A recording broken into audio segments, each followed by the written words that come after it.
It's time for another ramble. Just can't stop myself from providing you guys with more cubing value. So here we go. What I could tell, or as far as I could tell, the most requested next ramble to see was the one on the at-home solving mindset. The other two options being how I lube my cubes and also some zeroing stuff. And I've also got some more rambles in the works on top of that, but I think those are the ones most people would be interested in seeing. I might do another one on like last layer look ahead, like a roll and my edge roll method. I have a video on Cubing World about that from like years ago, and I also have some like kind of crappy SS threads. So I might just do it again and like not put in more effort, but now more people see me, so more people might actually learn about it this time. But that's not what today is about. Today is about how you should solve at home in order to maximize your future potential in regards to official competitions. So if you're not someone who's currently in a position to attend many official competitions, or maybe you're not someone who really cares about how you do in official competitions, you know, if you're being honest with yourself and that's how you feel, this video will not really be that helpful for you. But if you are someone who does strive to do well in competitions, I think you'll like what I have to say. So this one, I'm going to refer to my notes rather than maintaining eye contact. So the premise is basically trying to get out of the mindset that your unofficial solves matter. That's basically the premise of the mindset. You have to have the mindset that your unofficial solves don't matter. This includes your PB single that's super cool and fast, your PB average of 12, even your average of 100, which, you know, is generally an okay reflection of your average, or at least what it can be when you're in the zone. But when you're solving at home, and this is something I see or hear about from a lot of cubers, we'll take a more extreme example with like ZBLL, and then we'll tone it down a bit, because this isn't just something for advanced cubers. I think this is something even up-and-coming, you know, mid-level cubers will benefit from. But we'll do like an advanced example first. So let's say you're doing an unofficial solve, you're going really fast, let's say the F12, like, you can tell, like, just by how fast it went that it's, like, without a doubt, like, PB potential, like PB single, or maybe you have some solves before that are really fast and you know, like, this one's good enough to get you that PB average. And you get this ZBLL, and you're like, I kind of know it, but not really, so I'm just going to do the safe thing.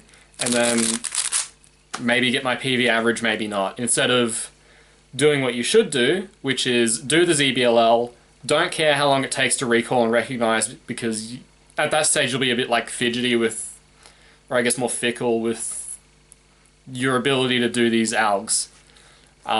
This is good in the short term, such that you'll get a slightly better average, maybe you get your PB instead of not.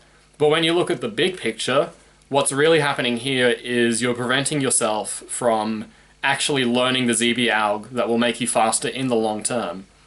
And every time you do stuff like that in your unofficial solves, you're just making it take that much longer to ingrain the good thing as a habit. So let's take a less extreme example. Let's say let's just say you get an OLLCP that you've learned recently, and you know, you're aware that it's about the same speed as your normal OLL, so naturally, like, it's worth it. If it's the same speed, it's got to be worth it.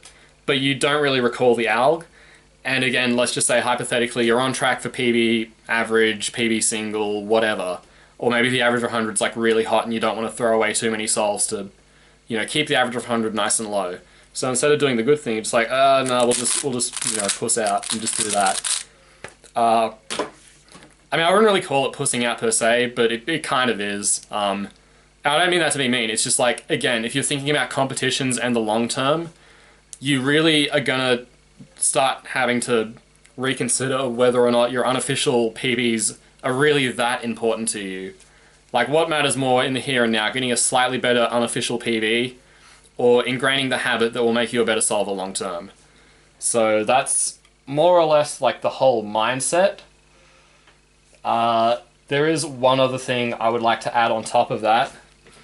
So not only is it good to, you know, risk your unofficial solves being kind of crap, in that, you know, you may have been on track for a PB, but instead you chose to ingrain the good habit, which, you know, bad for the short term, very, very good for the long term. On top of that, it can also be good, and this is kind of a separate thing from the competition mindset, but I'm throwing it in anyway because it is pretty closely related.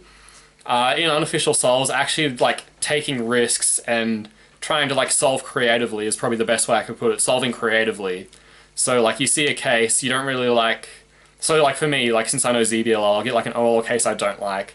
So instead of doing the OLL, maybe sometimes I'll just, when I'm solving creatively, I'll be like, what if I try doing this algorithm to force a ZBLL? Like maybe it's a Fruroff or a Fruroff variant, and it's one that I'm pretty sure will force a good case, like TU or L. Those are like the really, really, really good ZB cases generally.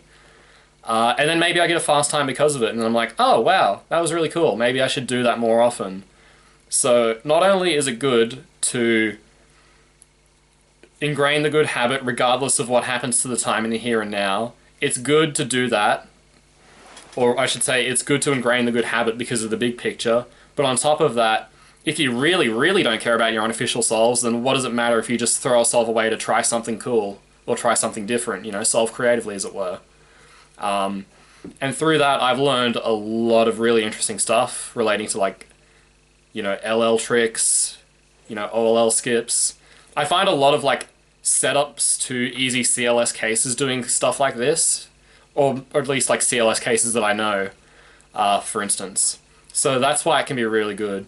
I think if you do solves without the timer, this is generally not as much of an issue for people, but even when the timer is there, it can be good to solve in this way. But if for whatever reason, like you just care so much about your unofficial solves that you don't want to sacrifice any PB whatsoever, even though like you'd probably care more about your official PBs than your unofficial. But even if that is the case, then I would just suggest do way more untimed solves than you do timed solves. So that way you don't have the whole ego complex with the time you're getting, because there is no time to begin with. There is no timer, you're just solving. You just have a cube in your hands, you're away from your computer, you're away from your phone, and you're just doing solves. But what I would encourage most people to do is just, even when you are timing yourself, have that mindset of this solve doesn't matter, so I'm just going to try and do the right thing or do something creative. Obviously, if you have like a competition in 2 days' time, I wouldn't recommend solving this way. So there are some like exceptions to this. I think 2 days before a competition, you don't really want to be trying to ingrain too many new algorithms. You can generally ingrain more than you think before a competition, but it's still like, it does get a bit risky. So although I say that you don't want to like care, how do I want to put this? You don't want to care about your unofficial PBs more than your official PBs when you're doing unofficial solves, but at the same time, your unofficial solves in a lot of ways are practice for official solves, so there is definitely value to both solving the way I recommended, which is, both creatively or at least trying to ingrain the good habit at all costs. But at the same time, there is also value in solving in such a way that you're simulating a competition, or at least, trying to get like the fastest times you can in the here and now for that competition, because that's the way you will very likely be solving at that competition. So it's all situational, but for most people, most of their practice should be done such that they're not, let's take another example. Let's say it's like you've learned a better PLL for like LPerm. Like let's say for whatever reason you just do some garbage and you're on track for like a PB, but instead of doing the good thing because you have like recall issues, you're just like, let's do this instead. So, like I said before, this isn't just something for advanced cubers. I think even like people who average like 20 can benefit from this advice. So that's about all I have to say for this one. Once again, let me know in the comments which ramble you want to see next. So the 3 I have planned are how I loot my cubes, zeroing stuff, basically relating to how Faz does the like Megaminx comms and sets up to it, and also some like OLS stuff on top of that I think could be interesting. And the other one would be a third attempt at explaining roll and my edge method for roll, which I'm just going to claim it's mine because no one claimed it before me. Basically just last layer look ahead, so looking ahead between OL and PLL. Let me know what you want to see. Thanks for watching.